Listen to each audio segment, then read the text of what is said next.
Lesson 25: Gender and Labor. Definition of terms. Labor. Activities pertain to developing goods and delivering services for economic reasons. Workplace.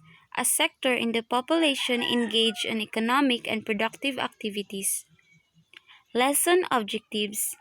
This module discusses relationship of gender, gender equality, and labor. This also covers the policies on gender equality in the labor market. Further, this module tackles the status of gender equality in the various sectors of the labor market. At the end of this module, you should be able to understand fully the relationship of gender, gender equality, and labor. Determine the status of gender equality in the various sectors of the labor market, and comprehend silent policies on gender equality on the labor market. Introduction. Women face different constraints from men in the labor market. This is recognized in the Republic Act 9710, known as the Magna Carta of Women, enacted in 2009. This act recognizes that equality of men and women entails the abolition of the unequal structures and practices that perpetuate discrimination and inequality.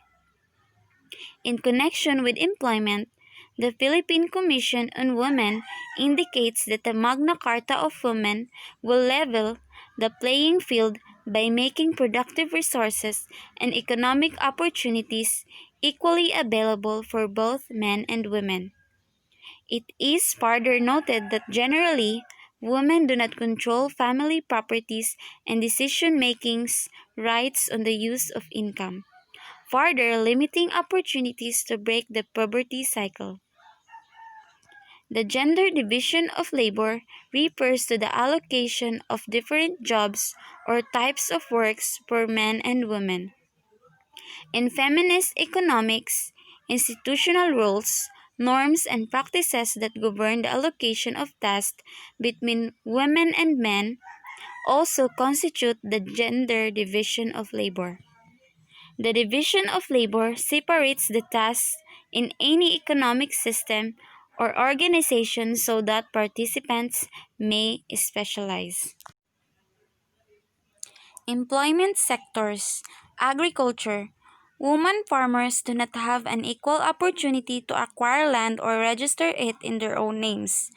They have fewer inheritance rights than male farmers. Land ownership is important not only to women's ability to earn income, but also as a source of empowerment amid autonomy within the household. They lack access to credit facilities. Women are also hindered in their access to extension services, skills development, including training in management and marketing skills, and improved farming equipment. They require special assistance to achieve equal access, and this can be achieved through gender-specific action plans that target the needs of women farmers, and gender mainstreaming that is monitored for effectiveness to ensure that women share appropriately in the sector's growth. Industry and manufacturing. The number of women working in economic zones is estimated to represent 64% of total employment and may be much higher in some industries, such as electronics and apparel. Women's share of employment in the export processing zones is much greater than women's share of the labor force as a whole, and the condition of employment are of concern. Reports suggest that working and living conditions are poor, that women find it difficult to obtain work while pregnant and after the birth of their baby, and that unionization is uncommon. Tourism.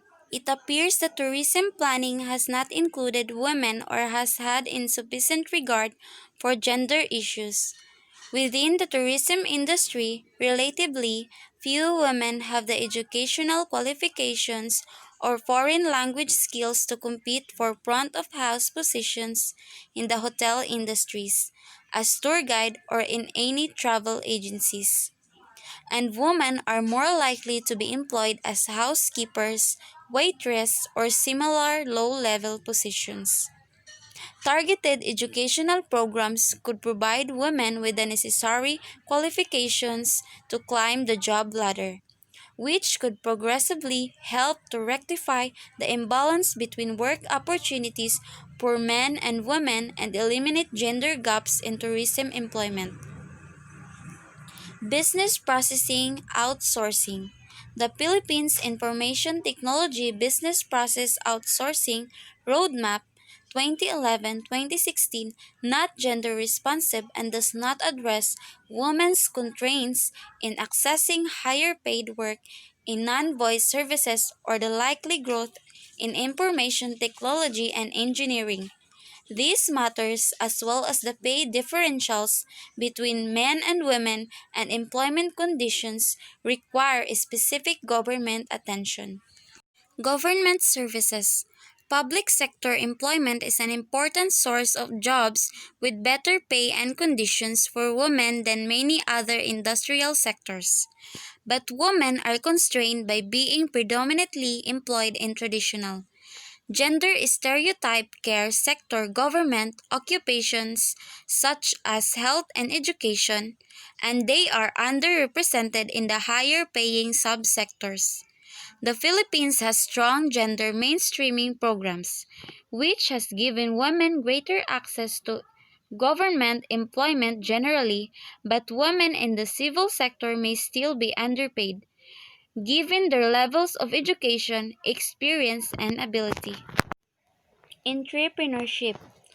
There has been a rapid surge in the number and proportion of female entrepreneurs in developing countries. Studies indicate that female lead MSMEs increase employment opportunities for women and contribute to wider development goals. One survey indicated that women entrepreneurs are more likely than men to be motivated by necessity. These are livelihood-oriented entrepreneurs attempting to escape unemployment. Silent policies on gender equality in the labor market. The Philippines has ratified 34 LIO conventions and is party to all of the fundamental United Nations human rights covenants and conventions. The country's 1987 constitution has enshrined these rights in Section 3, Article 3, Bill of Rights, and in Section 14, Article 2, which ensures fundamental equality of women and men before the law.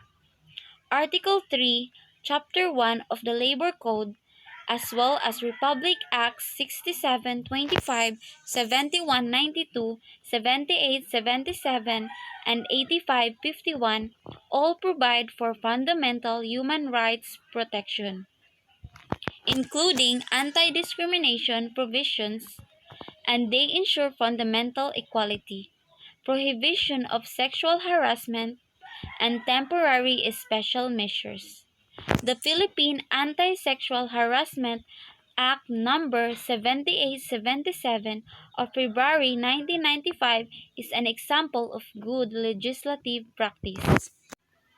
The Magna Carta of Women Republic Act 9710 is an overall legislative framework that articulates the specific rights, needs, and support required by women in their general and working lives. Although the Magna Carta of Women provides good legislative framework, implementation issues remain. Filipino women often do not know about their rights, and the complaint system is confusing even if they do. In 2012, the Philippines became the first country in Asia to ratify the LIO Domestic Workers Convention 2011 number 189.